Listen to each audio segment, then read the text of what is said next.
Good morning, everybody. This is Alexander A. Manzoni with episode 45 of Manzoni in the Morning. Today I'll be joined once again, special guest, poet Dennis Held. How are you doing this morning, Dennis? Funny you should ask. I'm doing very well. Thank you. How are you doing?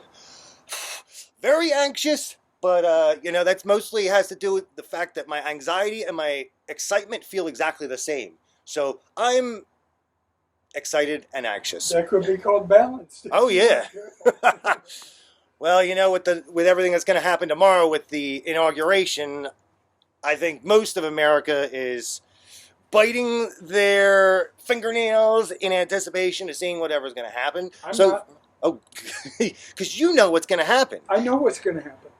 I've been 100% accurate since before the election about what's going to happen. That's because you're a time traveler. 6th, I've been 100% on everything that Trump has done. I've been 100%, and I know what's going to happen tomorrow. And that is going to be the peaceful transference of power from one president to another. Thank Jesus. And I wrote a poem to commemorate this day. 1 day left. 1 day left of this presidency. 4 years of poop. All right, let's get this started. This is called 1 Day Left. Only 1 day left until it's over. What is it, do you ask? This presidency. 4 years of anguish. Day-to-day misery writ large, the quantity of which depends on how many of those white people boxes you have checked off on your registration form. Not white enough? Too bad. Too black? Too Hispanic? Too gay? Too fucking bad. Too poor? And not lower class racist West Virginia poor. But don't worry. My fellow humans, we shan't have much longer to endure this unconscionable mongrel man's tirades, his world-shattering schemes, his lies upon lies upon lies upon lies. That is because it's over. Wednesday, 11:30 Eastern Time. And that's AM. Biden and Harris are getting sworn in, whether you're rebel, terrorist, goons like it or not. You want a war, you've got it. Your cult brought the bombs and you brought the hate. You brought Q into the Capitol building. Q was with you when you smeared feces on the walls. He helped provide the waste. And what a waste these so-called freedom fighters are. And that's that poem. I get very fired up about this stuff, and I can't wait to be fired up about not being thinking about politics very much in the next 4 years. Although, famous last words, Either way, we're going to continue onward. We're going to keep living our lives, and we're going to try to find joy in this existence of ours. And I know it's hard to find joy when the world around you kind of like makes you think that if you're not a celebrity, if you're not some young kid that is like 5 years old, is a piano prodigy on America's Got Talent, you missed the boat. You missed the boat, son. And that's it. You got no options left. And I'm here to tell you that there are options. You got to dive into yourself and find what makes you happy and what brings you joy. And it helps a lot. If that thing That's is sound creative. advice. Oh, thank you. Especially in difficult times. Sometimes we do have to look for things that bring us joy in our lives. And we forget sometimes that there's two elements to an experience. And that experience includes what happens to us. More important than that is how we respond to it. Okay? Some people came through the Holocaust, the most awful period in American history. Some people came through that and asked a very legitimate question. How dare we make art in the face of this view of humanity? How dare we pretend that this is important? Well, other people came through that exact same experience and were filled with the joy of daily living because they recognize that we need to continue that which is most human in us, that which separates us from the other animal species. And that is an experience of joy, I think, certainly that is available to us. So something happens to us, and then there's how we respond to us. I think a lot of people have bailed. I think there's a lot of really low-grade response to the pandemic, frankly. I'm sitting out here. I got cancer, right? I'm out here with my friend Alex. We're going out. Buy yourself a damn propane heater, right? Costs $120. You can sit in your garage and be comfortable. I have news for America. We didn't used to only go inside when it was 20 degrees. There's, half of America or more used to work outdoors during the winter, right? I grew up in Wisconsin. I know this to be true. And at least part of your workday would have been spent outdoors. So, folks, buck up a little bit here. Put on an extra coat. I got an extra pair of pants on, for heaven's sakes. Get out there and continue to live your life as well as you can. You have to make adjustments, make adjustments. I've all had to make a lot of adjustments. Well, Some are doing better than your others. T-shirt, for heaven's sake. Well, I get because of my thyroid disorder, I get really overheated when I'm doing these things. So that's why I'm like, if I start getting cold, I'll put the coat on. But for now, I'm hot. Okay, all right. So, did you say you're interested in a poem? Oh, absolutely. That's what we're here for today. Let's have a poem by somebody else who's not me. Here's a poem. There's a brand new book by a writer from Leavenworth, teaches at Wenatchee Valley College. His name is Derek Sheffield. He's a great friend and a great poet. One of the things that Derek has going for him is sincerity.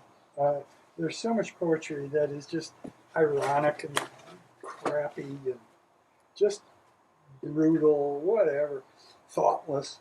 I have to say that Derek Sheffield's poetry reminds us of the power and importance of human connection. Here's a poem called Bedtime Story. Derek has 2 daughters, and he's a great dad. Bedtime Story. This from the writings of the book Beowulf.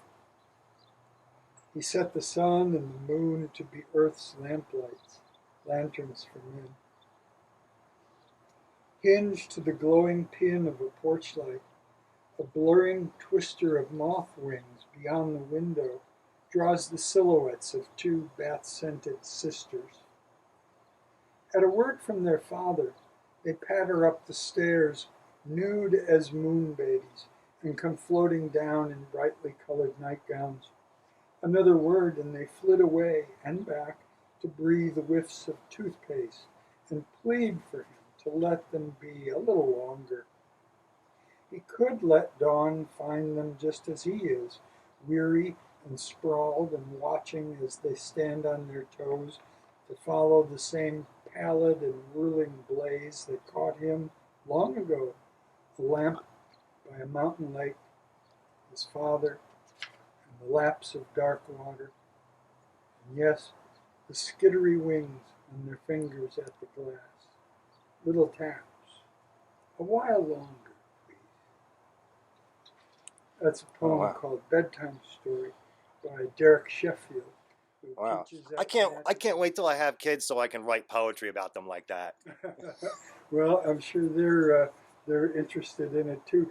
I want to read one more poem, one of my own. Okay. And then I'm going to finish the conversation we started last time about what makes a sonnet a sonnet. Ooh, awesome. Yeah. So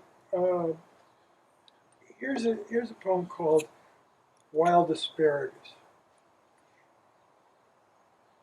On Saturdays, you didn't have to remember your locker combination, your class schedule, or the room numbers.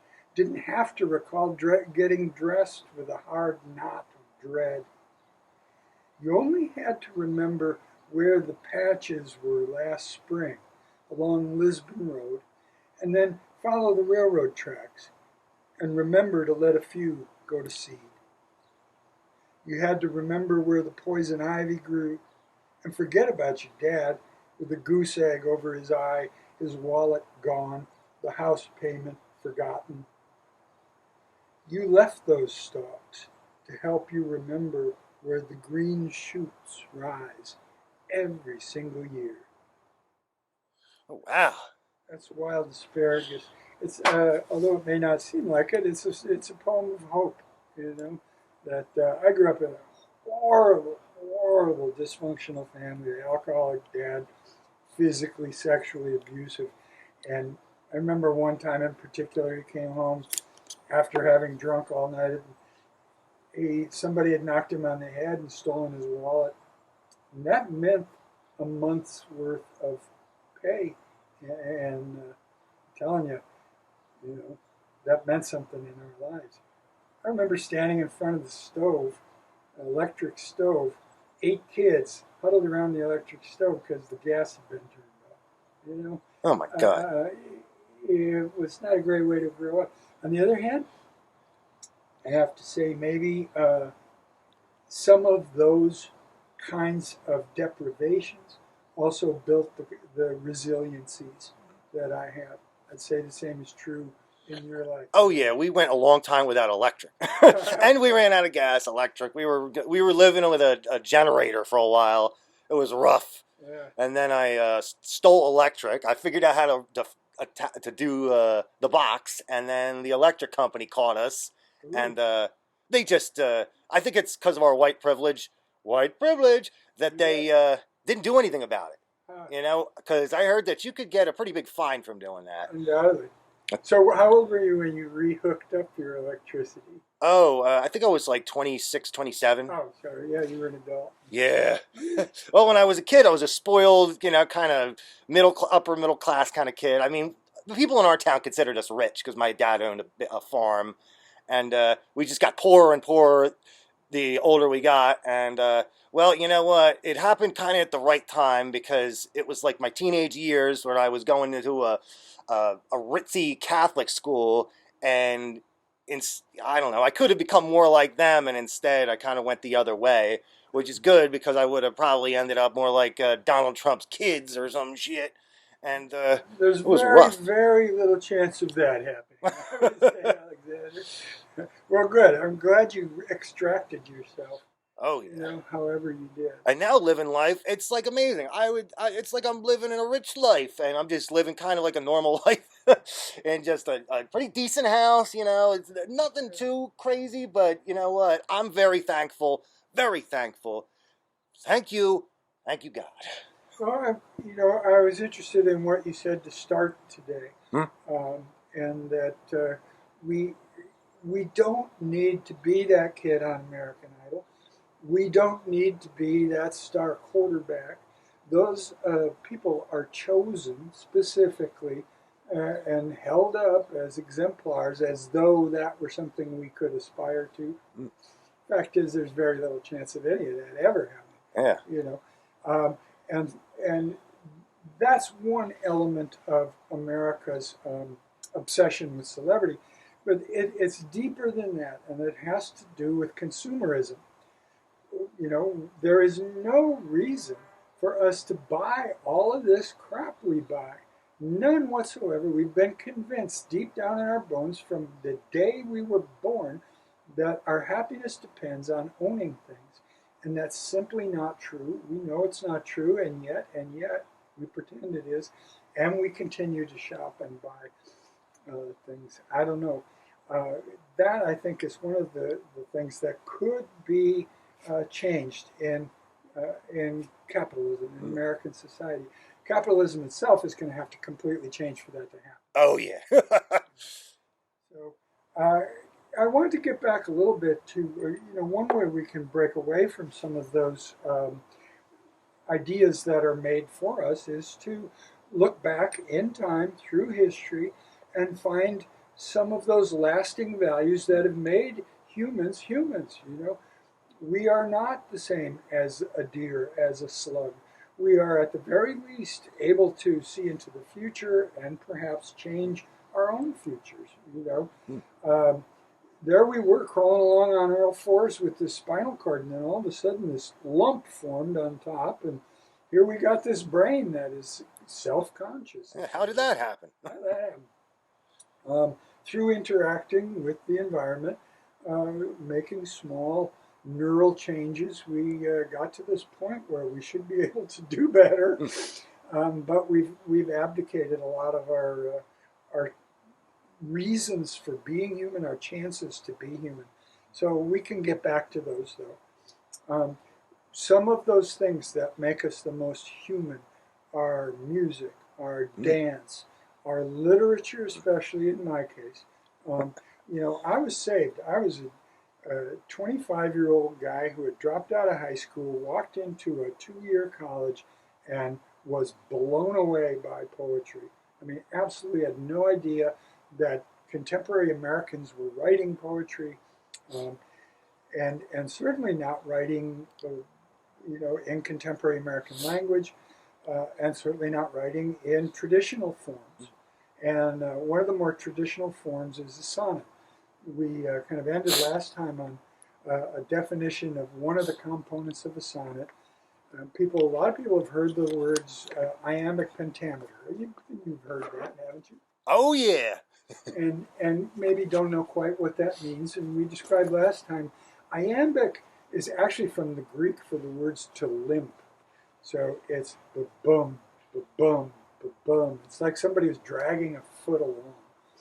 And pentameter, penta means 5, like pentagon. Meter, pentameter means 5 beats, 5 accents. So every line of a sonnet, a traditional sonnet written in the Shakespearean or Petrarchan form, has 10 syllables with 5 beats. So there's 2 main kinds of sonnet. The one we're most familiar with is the Shakespearean or Elizabethan sonnet. And that often is represented with a quatrain. That's 4 lines, quattro, right? Quatrain, quatrain, quatrain, and then 2 lines to wrap things up at the end. So it's a 14-line poem built on a framework of 10-syllable lines. The strictest interpretation of the sonnet would have you make a turn, a revelation, a new understanding at each of those 4 quatrains, and then something at the very end that might summarize, wrap up, or maybe even undo everything that has come before. So you might think of this in terms of architecture. So you'd have 4 blocks of 4 and then a block of 2. There's obviously some integrity to that form, especially if those are made of 10-syllable lines. And especially, and this is the key component to a traditional sonnet, each of those lines has a rhyming word on the end of it. Oh. Often those will be A, B, A, B, C, D, C, D. So, blue, Jones, true, bones. So that the rhymes are a little bit less obvious. So that's a basic structure of a Shakespearean sonnet. A Petrarchan sonnet, there was a great Italian writer, Petrarch, who wrote a sonnet form that was 8 lines and then 6 lines. Slightly different form with slightly different mechanical requirements. There's an odd thing that happens in human experience. It just seems to fit itself into those 14-line boxes. And I started 20 years ago dissolving some of those boxes. In other words, not worrying so much about whether the end word rhymes. In fact, in the initial draft of the poem, usually those words will rhyme. They'll be very rigorous, be 10 syllables a line, that kind of thing. When I come back to the poem, and I make sure it's at least a week before I come back to an initial draft, I'll come back and look at it again and see what the poem wants to say, not what I want the poem to say. That's a critical distinction in editing writing, isn't it, Alan? Oh, yeah. Yeah. And so if I can listen better to that piece of writing, I'm likely to get a piece of writing that has more going on. So then I'll just loosen things up. There are at least 80% of the poems in this book, not me exactly, my most recent book, they're in that sonnet or sonnet-like form. You call it a ballpark sonnet. That's what I like to call Ah, very nice. it. Yeah. Wow. So This is very informative. And I really recommend anyone who's going to enter any art form. If you're a musician, you're not going to pick up a trumpet and expect to start playing it accurately. If you're a golfer, not to mention any particular golfer, if you're a golfer and you get out there, you don't expect to hit a hole in one. So you should not expect the first time out that your every effort at writing is going to be a genius. You know, you're going to have to work at these things. And one way to help yourself is to return to traditional forms. Look at what other people have written. Look at a Shakespearean sonnet. Yeah, it's a different kind of language. It'll take you a while to kind of slide into it. But I'm telling you, if you give it an effort, an honest effort, you'll start reading Shakespeare without any more effort than you would read the daily newspaper. It begins to come to you. And then my recommendation, hey, write your own. Write something out of your contemporary life in whatever form, but try and conform it to something that has come before, and then see how it works and see how that feels for you. My guess is you're going to improve as a writer. I know you're going to improve as a writer. Wow. That's it for you, Alexander. That's great. Next time we meet, I want you to have a nice sonnet on hand. Okay, well, I'm going to have to write one. I'll give you any help you need. You call me if you want. Well, thank you. That's great. Yes, I know you're going to tell me how it is. And yeah, this is the most informative my podcast has ever been, honestly, about writing. I've always wanted to kind of talk about writing, but I didn't have anyone to talk about it with or anything like that. So now we're getting education in here, son. All right. I'm here anytime. You hear that? Okay, we're gonna go into the next poem. Ooh, this is called "Stop the Steal." Oh God! Stop the Steal, Civil War 2021. Hashtag Stop the Steal means different things depending on who you are and where your convictions lie. Republicans say stop the steal because they believe Biden fraudulently stole the election. He did so by having his leftist goons hack the Dominion voting machines or something. That was how he took those Republican states, and not because the disenfranchised came out in droves. The spewed and regurgitated slander and libel was bad enough from T, from the My Pillow asshole, and others. That company, Dominion, has elected to sue. Good they should. How could they not? Democrats aren't using the hashtag quite so much, but that doesn't mean they aren't trying to stop the steal.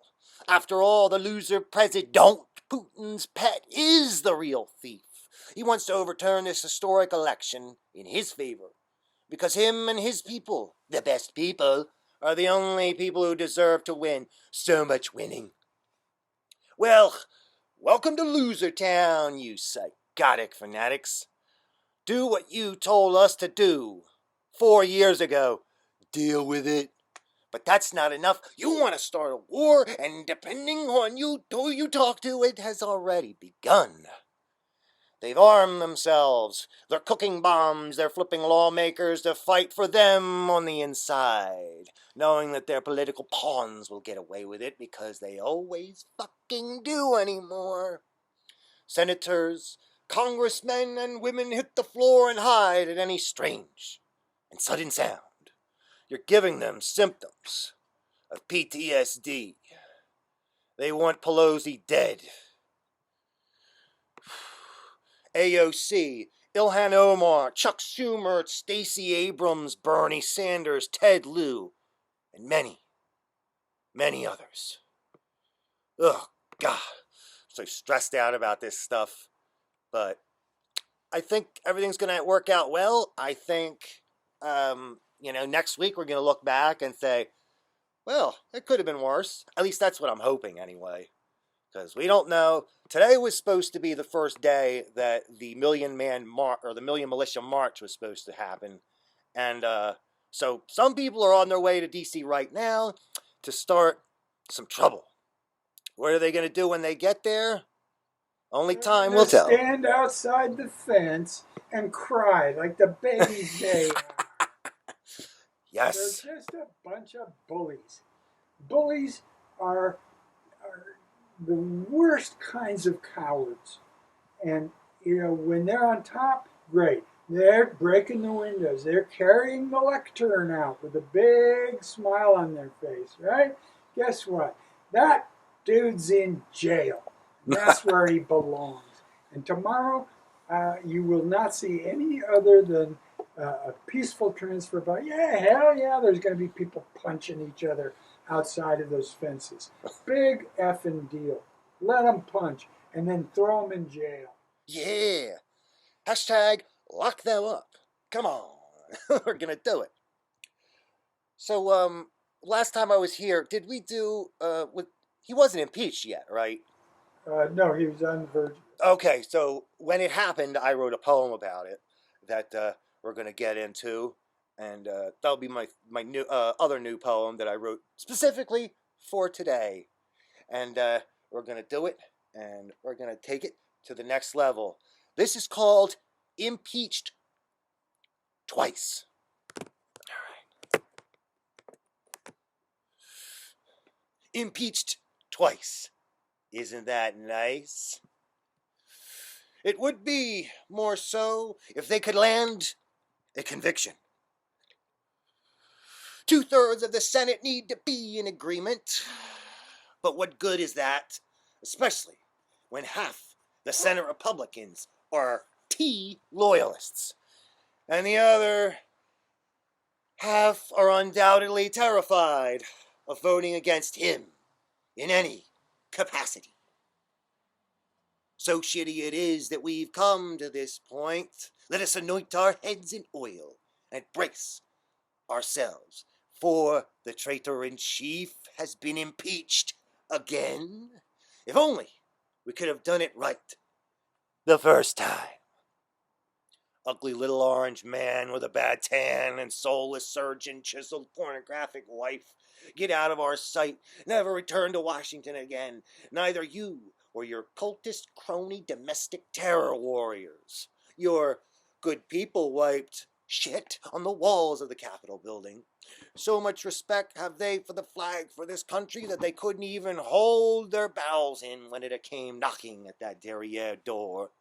They are willing to say, death to you for burning a flag to protest war, and are also willing to say, no harm, no foul. What about healing? After walloping police officers with that very same flag, running them through with the flagpole striking them.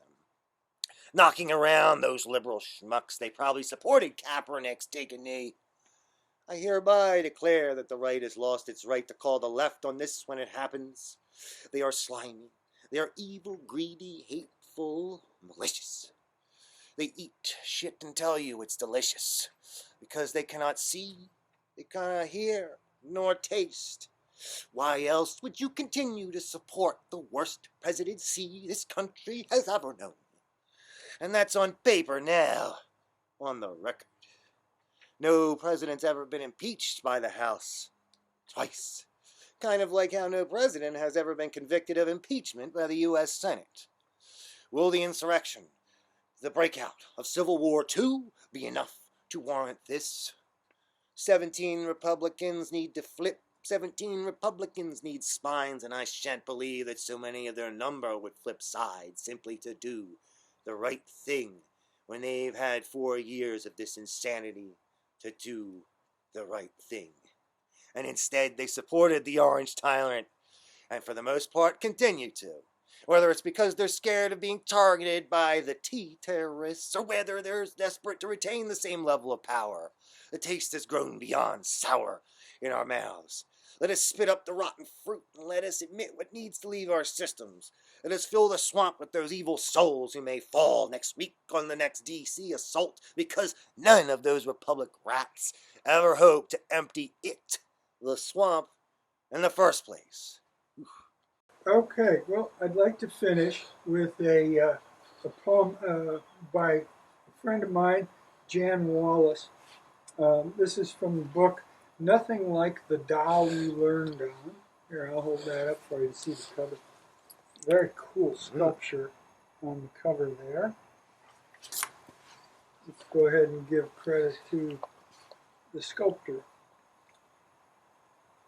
Nike of Pinos, Olympia Archaeological Museum by Carol Rodado.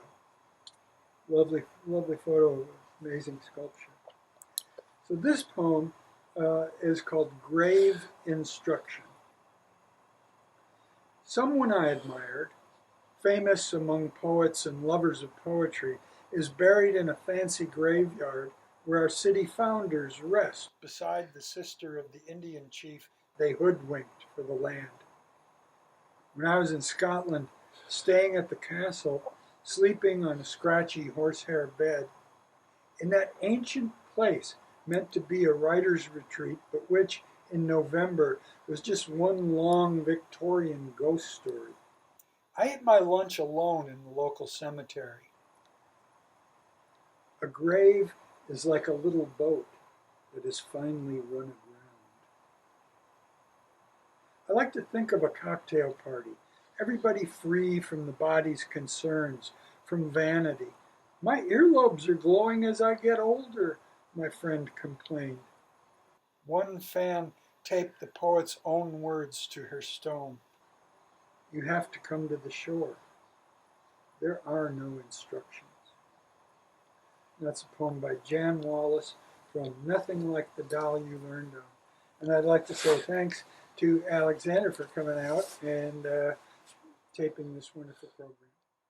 Oh, thank you. Thank you so much, Dennis. It warms my heart and my soul to be a part of the Spokane poetry scene. So, learned a lot of great lessons. Now we're going to wrap this up. I'd like you to visit my new website, manzoniinthemorning.com. You can go there and you can read my short stories and poems and things of that nature, and my blog, which I will be updating regularly. So this is Alexander Manzoni with Manzoni in the Morning, signing off. Boom, boom, boom. Okay. Excellent. In the morning show. Manzoni in the morning show. Manzoni in the morning show. You don't know where you're gonna go. Manzoni in the morning show.